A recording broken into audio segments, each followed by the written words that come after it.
Jadi awalnya tuh gini, kemarin waktu gue lagi duduk di depan kelas sendirian ngelamun sambil nyari ide konten yang kalian lagi tonton sekarang ini, ada cewek kelas sebelah datang nyamperin gue dan nanya ke gue lagi ngapain di depan kelas sendirian. Gue yang males nanggepi si cewek ini dengan cuek ngejawab, lagi duduk. BTW si cewek ini namanya Dea. Dea ini emang cewek cantik dan jujur dia banyak yang suka. Cuman gue yang gak suka dari dia itu cuman satu. Dia ini orangnya banyak ngomong. Dan herannya gue kenapa gitu selalu dia ini ngebacotnya tuh ke gue. Oke lanjut, setelah gue jawab judes gitu, dia nanya lagi. Ya gue tahu lo lagi duduk Hans, cuman maksud gue itu lo lagi ngapain sendirian di luar kelas? Kenapa nggak di dalam? Gue ngela nafas dan terus ngejawab kalau misalnya di dalam kelas itu rame banget karena jam kos yang buat suasana kelas itu panas bet. Setelah gue bilang kayak gitu, tiba-tiba aja dia ini ngajak gue ke Tamteng buat santai di situ. BTW Tamteng itu taman tengah dan singkatannya Tamteng. Nah singkat cerita gue terima ajakan dia, bukan maksud apa gue terima ajakannya dia, cuman aja gue ini tahu kalau misalnya Tamteng itu pasti sepi dan dingin karena kelas lain itu ada gurunya dan juga di situ tuh banyak tanaman yang bikin udaranya tuh dingin dan sejuk. Dan waktu gue udah duduk itu gue iseng nanya ke Dea, Dea, emangnya di kelas lu lagi jam kos ya? Dia dengan senyum tipis sambil lidahnya agak melet itu bilang kalau misalnya dia bolos pelajaran sosiologi karena ngebosenin dan bikin ngantuk. Gue terus ngejawab dia,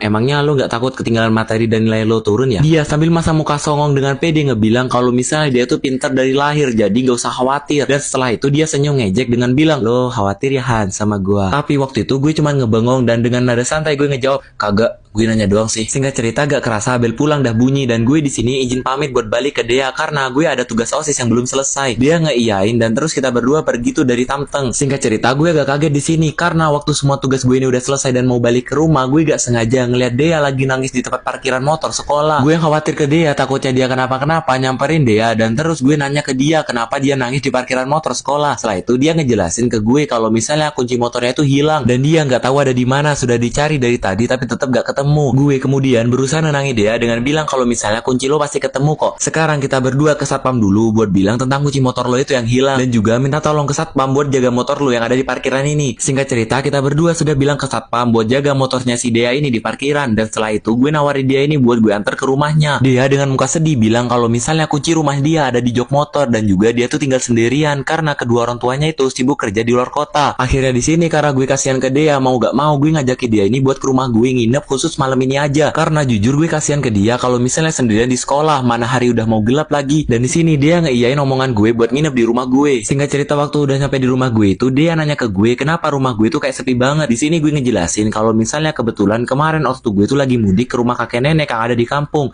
dan gue ditinggal sendirian di rumah buat jaga rumah sekaligus nyiram tanaman. Dan di sini waktu kita baru masuk itu gue nyuruh dia buat istirahat di kamar bokap nyokap dan gue sendiri mau langsung istirahat dan tidur di kasur gue karena gue udah capek banget seharian itu. Dia ngiyain itu dan singkat cerita gue yang lagi tidur-tiduran di kamar sambil main Mobile Legends rame banget karena di sini gue pakai hyper dan snowball